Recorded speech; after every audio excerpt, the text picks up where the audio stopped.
ನಮಸ್ತೆ ಫ್ರೆಂಡ್ಸ್, ರಾಜ್ ಜಾಬ್ಸ್ಗೆ ಸ್ವಾಗತ. ಫ್ರೆಂಡ್ಸ್, ಜಿಲ್ಲಾ ಪಂಚಾಯತ್ ಕಾರ್ಯಾಲಯದಿಂದ ನೇಮಕಾತಿಯ ಹೊಸ ಅಧಿಸೂಚನೆ ಬಿಡುಗಡೆಯಾಗಿದೆ ನೋಡಿ. ಬೋತ್ ಮೇಲ್ ಆ್ಯಂಡ್ ಫಿಮೇಲ್, ಪುರುಷ ಮತ್ತು ಮಹಿಳಾ ಅಭ್ಯರ್ಥಿಗಳು ಇಬ್ಬರು ಅರ್ಜಿಗಳನ್ನು ಸಲ್ಲಿಸಬಹುದಾಗಿರುತ್ತೆ. ಸಂಪೂರ್ಣವಾಗಿ ಕರ್ನಾಟಕ ರಾಜ್ಯ ಸರ್ಕಾರಿ ಉದ್ಯೋಗಗಳು ಹಾಗೆ ಕಾಯಂ ಉದ್ಯೋಗಗಳಾಗಿರ್ತವೆ ನೋಡಿ. ಜಿಲ್ಲಾ ಪಂಚಾಯತ್ ಕಾರ್ಯಾಲಯ ಮೈಸೂರಿನಿಂದ ನೇಮಕಾತಿಯಾಗಿರುತ್ತೆ.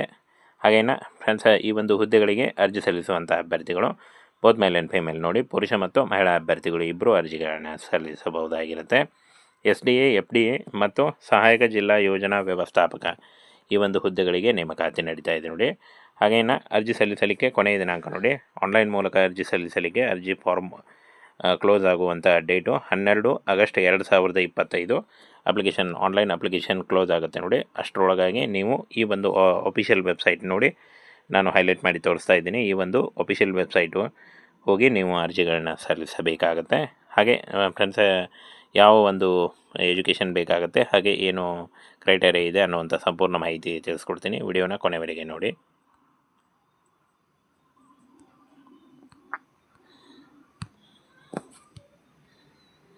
ಫ್ರೆಂಡ್ಸ್, ಇಲ್ಲಿ ಕಾಣಿಸ್ತಾ ಇದೆ ನೋಡಿ, ಜಿಲ್ಲಾ ಯೋಜನಾ ವ್ಯವಸ್ಥಾಪಕರು ಹಾಗೂ SDA, FDA ಹುದ್ದೆಗಳಿಗೆ ನೇಮಕಾತಿ ನಡೀತಾ ಇದೆ ನೋಡಿ. ಫ್ರೆಂಡ್ಸ್, ಈ ಒಂದು ಹುದ್ದೆಗಳು ಸಂಪೂರ್ಣವಾಗಿ ಜಿಲ್ಲಾ ಪಂಚಾಯತ್ ಮೈಸೂರದಲ್ಲಿ ನೇಮಕಾತಿ ಆಗುತ್ತೆ. ಹಾಗೆ ಆಯ್ಕೆಯಾದಂಥ ಅಭ್ಯರ್ಥಿಗಳಿಗೆ ಕರ್ನಾಟಕ ಮೈಸೂರದಲ್ಲಿ ನೇಮಕಾತಿ ಮಾಡಿಕೊಳ್ಳಲಾಗುತ್ತೆ. ಹಾಗೆ ಇಲ್ಲೇ ನೀವು ವರ್ಕ್ ಮಾಡಬೇಕಾಗತ್ತೆ. ಆಯ್ಕೆಯಾದಂಥ ಅಭ್ಯರ್ಥಿಗಳು 12 ಆಗಸ್ಟ್ 2025 ಒಳಗಾಗಿ ನೀವು ಆನ್ಲೈನ್ ಫಾರ್ಮನ್ನು ಫಿಲ್ ಮಾಡಬೇಕಾಗತ್ತೆ. ಇನ್ನು ಫ್ರೆಂಡ್ಸ್, ಮೈಸೂರು ಕರ್ನಾಟಕದ ಆಗುತ್ತೆ ನೋಡಿ ಉದ್ಯೋಗ ಸ್ಥಳ. ಸಹಾಯಕ ಜಿಲ್ಲಾ ಯೋಜನಾ ವ್ಯವಸ್ಥಾಪಕ ಹುದ್ದೆಗಳಾಗಿರ್ತವೆ. ಒಟ್ಟು 30,000 ಪರ್ ಮಂತ್ ಸ್ಯಾಲ್ರಿ ಆಗಿರುತ್ತೆ. ಇದು ಜಾಸ್ತಿ ಕೂಡ ಆಗ್ತಾ ಹೋಗುತ್ತೆ. ಇನ್ನು ಈ ಒಂದು ಹುದ್ದೆಗಳಿಗೆ ಅರ್ಜಿ ಸಲ್ಲಿಸುವಂಥ ಅಭ್ಯರ್ಥಿಗಳು SLC, PUC ಹಾಗೂ BCA ಮತ್ತು BE, BTech, MCA ಆದಂಥ ಅಭ್ಯರ್ಥಿಗಳು ಅರ್ಜಿಗಳನ್ನು ಸಲ್ಲಿಸಬಹುದು. ಇನ್ನು ವಯೋಮಿತಿಯ ನೋಡಿ, 18ರಿಂದ 30 ವರ್ಷದ ಒಳಗಿನವರು ಅರ್ಜಿಗಳನ್ನು ಸಲ್ಲಿಸಬಹುದು. OBC ಅಭ್ಯರ್ಥಿಗಳಿಗೆ 3 ವರ್ಷ, SC/ST ಅಭ್ಯರ್ಥಿಗಳಿಗೆ 5 ವರ್ಷ ಹಾಗೂ PWD ಅಭ್ಯರ್ಥಿಗಳಿಗೆ 10 ವರ್ಷಗಳ ವಯೋಮಿತಿ ಸಡಿಲಿಕೆ ಕೂಡ ಇರುತ್ತೆ ನೋಡಿ. ಇನ್ನು ಈ ಒಂದು ಹುದ್ದೆಗಳಿಗೆ ಯಾವುದೇ ರೀತಿಯ ಅರ್ಜಿ ಶುಲ್ಕ ಇರಲ್ಲ ನೋಡಿ. ಫ್ರೀಯಾಗಿ ನೀವು ಅರ್ಜಿಗಳನ್ನು ಸಲ್ಲಿಸಬಹುದು. ಹಾಗೆ ಯಾವುದೇ ರೀತಿಯ ಒಂದು ಲಿಖಿತ ಪರೀಕ್ಷೆ ಕೂಡ ಇರಲ್ಲ, ಕೇವಲ ಸಂದರ್ಶನ ಇರುತ್ತೆ ನೋಡಿ. ಯಾವುದೇ ರೀತಿಯ ಲಿಖಿತ ಪರೀಕ್ಷೆ ಆಗಲಿ, ಯಾವುದೇ ರೀತಿಯ ಒಂದು ಅರ್ಜಿ ಶುಲ್ಕ ಇರಲ್ಲ. ಹಾಗೆ ಆಯ್ಕೆ ಪ್ರಕ್ರಿಯೆ ಕೇವಲ ಸಂದರ್ಶನದ ಮೂಲಕ ಆಯ್ಕೆಯನ್ನು ಮಾಡಿಕೊಳ್ಳಲಾಗುತ್ತೆ. ಯಾರೆಲ್ಲ ಫ್ರೆಂಡ್ಸ್ ಅರ್ಜಿ ಸಲ್ಲಿಸಬೇಕು ಅಂತೀರ ಆ ಒಂದು ಅಭ್ಯರ್ಥಿಗಳು ಅರ್ಜಿಗಳನ್ನು ಸಲ್ಲಿಸಬಹುದು. ಆನ್ಲೈನ್ ಮೂಲಕ ಫಾರ್ಮನ್ನು ಫಿಲ್ ಮಾಡಬೇಕಾಗತ್ತೆ.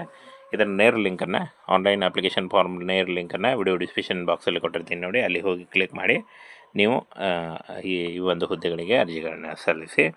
ಹಾಗೆ ಅರ್ಜಿ ಸಲ್ಲಿಸುವಾಗ ಕಾಸ್ಟ್ ಇನ್ಕಮ್ ಸರ್ಟಿಫಿಕೇಟು, ಹಾಗೆ ಆಧಾರ್ ಕಾರ್ಡು, ಫೋಟೋ ಮತ್ತು ನಿಮ್ಮ ಎಜುಕೇಷನಲ್ ಡಾಕ್ಯುಮೆಂಟ್ಸ್ ಇಷ್ಟನ್ನು ತೆಗೆದುಕೊಂಡು ಆನ್ಲೈನ್ ಮೂಲಕ ನೀವು ಅರ್ಜಿಗಳನ್ನು ಸಲ್ಲಿಸಬೇಕಾಗುತ್ತೆ.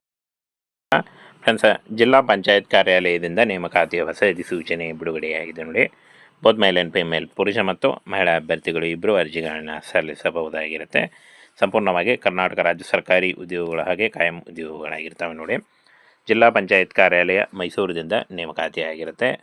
ಹಾಗೇನ ಫ್ರೆಂಡ್ಸ್, ಈ ಒಂದು ಹುದ್ದೆಗಳಿಗೆ ಅರ್ಜಿ ಸಲ್ಲಿಸುವಂಥ ಅಭ್ಯರ್ಥಿಗಳು ಬೋತ್ ಮೇಲ್ ಆ್ಯಂಡ್ ಫಿಮೇಲ್ ನೋಡಿ, ಪುರುಷ ಮತ್ತು ಮಹಿಳಾ ಅಭ್ಯರ್ಥಿಗಳು ಇಬ್ಬರು ಅರ್ಜಿಗಳನ್ನು ಸಲ್ಲಿಸಬಹುದಾಗಿರುತ್ತೆ. SDA, FDA ಮತ್ತು ಸಹಾಯಕ ಜಿಲ್ಲಾ ಯೋಜನಾ ವ್ಯವಸ್ಥಾಪಕ ಈ ಒಂದು ಹುದ್ದೆಗಳಿಗೆ ನೇಮಕಾತಿ ನಡೀತಾ ಇದೆ ನೋಡಿ. ಹಾಗೇನ ಅರ್ಜಿ ಸಲ್ಲಿಸಲಿಕ್ಕೆ ಕೊನೆಯ ದಿನಾಂಕ ನೋಡಿ. ಆನ್ಲೈನ್ ಮೂಲಕ ಅರ್ಜಿ ಸಲ್ಲಿಸಲಿಕ್ಕೆ ಅರ್ಜಿ ಫಾರ್ಮ್ ಕ್ಲೋಸ್ ಆಗುವಂಥ date 12 August 2025. Online application close ಆಗುತ್ತೆ ನೋಡಿ. ಅಷ್ಟರೊಳಗಾಗಿ ನೀವು ಈ ಒಂದು ಅಫಿಷಿಯಲ್ ವೆಬ್ಸೈಟ್ ನೋಡಿ, ನಾನು ಹೈಲೈಟ್ ಮಾಡಿ ತೋರಿಸ್ತಾ ಇದ್ದೀನಿ. ಈ ಒಂದು ಅಫಿಷಿಯಲ್ ವೆಬ್ಸೈಟು ಹೋಗಿ ನೀವು ಅರ್ಜಿಗಳನ್ನ ಸಲ್ಲಿಸಬೇಕಾಗತ್ತೆ. ಹಾಗೆ ಫ್ರೆಂಡ್ಸ್, ಯಾವ ಒಂದು ಎಜುಕೇಷನ್ ಬೇಕಾಗುತ್ತೆ, ಹಾಗೆ ಏನು ಕ್ರೈಟೇರಿಯಾ ಇದೆ ಅನ್ನುವಂಥ ಸಂಪೂರ್ಣ ಮಾಹಿತಿ ತಿಳಿಸ್ಕೊಡ್ತೀನಿ. ವಿಡಿಯೋನ ಕೊನೆವರೆಗೆ ನೋಡಿ.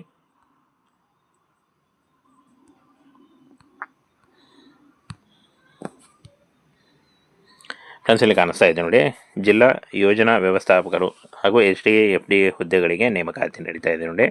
ಫ್ರೆಂಡ್ಸ್, ಈ ಒಂದು ಹುದ್ದೆಗಳು ಸಂಪೂರ್ಣವಾಗಿ ಜಿಲ್ಲಾ ಪಂಚಾಯತ್ ಮೈಸೂರದಲ್ಲಿ ನೇಮಕಾತಿ ಆಗುತ್ತೆ. ಹಾಗೆ ಆಯ್ಕೆಯಾದಂಥ ಅಭ್ಯರ್ಥಿಗಳಿಗೆ ಕರ್ನಾಟಕ ಮೈಸೂರದಲ್ಲಿ ನೇಮಕಾತಿ ಮಾಡಿಕೊಳ್ಳಲಾಗುತ್ತೆ. ಹಾಗೆ ಇಲ್ಲೇ ನೀವು ವರ್ಕ್ ಮಾಡಬೇಕಾಗತ್ತೆ. ಆಯ್ಕೆಯಾದಂಥ ಅಭ್ಯರ್ಥಿಗಳು 12 ಆಗಸ್ಟ್ 2025 ಒಳಗಾಗಿ ನೀವು ಆನ್ಲೈನ್ ಫಾರ್ಮನ್ನು ಫಿಲ್ ಮಾಡಬೇಕಾಗತ್ತೆ. ಇನ್ನು ಫ್ರೆಂಡ್ಸ್, ಮೈಸೂರು ಕರ್ನಾಟಕದ ಆಗುತ್ತೆ ನೋಡಿ ಉದ್ಯೋಗ ಸ್ಥಳ. ಸಹಾಯಕ ಜಿಲ್ಲಾ ಯೋಜನಾ ವ್ಯವಸ್ಥಾಪಕ ಹುದ್ದೆಗಳಾಗಿರ್ತವೆ. ಒಟ್ಟು 30,000 ಪರ್ ಮಂತ್ ಸ್ಯಾಲ್ರಿ ಆಗಿರುತ್ತೆ. ಇದು ಜಾಸ್ತಿ ಕೂಡ ಆಗ್ತಾ ಹೋಗುತ್ತೆ. ಇನ್ನು ಈ ಒಂದು ಹುದ್ದೆಗಳಿಗೆ ಅರ್ಜಿ ಸಲ್ಲಿಸುವಂಥ ಅಭ್ಯರ್ಥಿಗಳು SLC, PUC ಹಾಗೂ BCA ಮತ್ತು BE, BTech, MCA ಆದಂಥ ಅಭ್ಯರ್ಥಿಗಳು ಅರ್ಜಿಗಳನ್ನು ಸಲ್ಲಿಸಬಹುದು. ಇನ್ನು ವಯೋಮಿತಿ ನೋಡಿ 18ರಿಂದ 30 ವರ್ಷದ ಒಳಗಿನವರು ಅರ್ಜಿಗಳನ್ನು ಸಲ್ಲಿಸಬಹುದು. OBC ಅಭ್ಯರ್ಥಿಗಳಿಗೆ 3 ವರ್ಷ, SC/ST ಅಭ್ಯರ್ಥಿಗಳಿಗೆ 5 ವರ್ಷ ಹಾಗೂ PWD ಅಭ್ಯರ್ಥಿಗಳಿಗೆ 10 ವರ್ಷಗಳ ವಯೋಮಿತಿ ಸಡಿಲಿಕೆ ಕೂಡ ಇರುತ್ತೆ ನೋಡಿ. ಇನ್ನು ಈ ಒಂದು ಹುದ್ದೆಗಳಿಗೆ ಯಾವುದೇ ರೀತಿಯ ಅರ್ಜಿ ಶುಲ್ಕ ಇರಲ್ಲ ನೋಡಿ, ಫ್ರೀಯಾಗಿ ನೀವು ಅರ್ಜಿಗಳನ್ನು ಸಲ್ಲಿಸಬಹುದು. ಹಾಗೆ ಯಾವುದೇ ರೀತಿಯ ಒಂದು ಲಿಖಿತ ಪರೀಕ್ಷೆ ಕೂಡ ಇರಲ್ಲ, ಕೇವಲ ಸಂದರ್ಶನ ಇರುತ್ತೆ ನೋಡಿ. ಯಾವುದೇ ರೀತಿಯ ಲಿಖಿತ ಪರೀಕ್ಷೆ ಆಗಲಿ, ಯಾವುದೇ ರೀತಿಯ ಒಂದು ಅರ್ಜಿ ಶುಲ್ಕ ಇರಲ್ಲ. ಹಾಗೆ ಆಯ್ಕೆ ಪ್ರಕ್ರಿಯೆ ಕೇವಲ ಸಂದರ್ಶನದ ಮೂಲಕ ಆಯ್ಕೆಯನ್ನು ಮಾಡಿಕೊಳ್ಳಲಾಗುತ್ತೆ. ಯಾರೆಲ್ಲ ಫ್ರೆಂಡ್ಸ್ ಅರ್ಜಿ ಸಲ್ಲಿಸಬೇಕು ಅಂತೀರ ಆ ಒಂದು ಅಭ್ಯರ್ಥಿಗಳು ಅರ್ಜಿಗಳನ್ನು ಸಲ್ಲಿಸಬಹುದು. ಆನ್ಲೈನ್ ಮೂಲಕ ಫಾರ್ಮನ್ನು ಫಿಲ್ ಮಾಡಬೇಕಾಗತ್ತೆ. ಇದರ ನೇರ ಲಿಂಕನ್ನು, ಆನ್ಲೈನ್ ಅಪ್ಲಿಕೇಶನ್ ಫಾರ್ಮ್ ನೇರ ಲಿಂಕನ್ನು ವಿಡಿಯೋ ಡಿಸ್ಕ್ರಿಪ್ಷನ್ ಬಾಕ್ಸಲ್ಲಿ ಕೊಟ್ಟಿರ್ತೀನಿ ನೋಡಿ, ಅಲ್ಲಿ ಹೋಗಿ ಕ್ಲಿಕ್ ಮಾಡಿ ನೀವು ಈ ಒಂದು ಹುದ್ದೆಗಳಿಗೆ ಅರ್ಜಿಗಳನ್ನು ಸಲ್ಲಿಸಿ. ಹಾಗೆ ಅರ್ಜಿ ಸಲ್ಲಿಸುವಾಗ ಕಾಸ್ಟ್ ಇನ್ಕಮ್ ಸರ್ಟಿಫಿಕೇಟು, ಹಾಗೆ ಆಧಾರ್ ಕಾರ್ಡು, ಫೋಟೋ ಮತ್ತು ನಿಮ್ಮ ಎಜುಕೇಷನಲ್ ಡಾಕ್ಯುಮೆಂಟ್ಸ್ ಇಷ್ಟನ್ನು ತೆಗೆದುಕೊಂಡು ಆನ್ಲೈನ್ ಮೂಲಕ ನೀವು ಅರ್ಜಿಗಳನ್ನು ಸಲ್ಲಿಸಬೇಕಾಗುತ್ತೆ.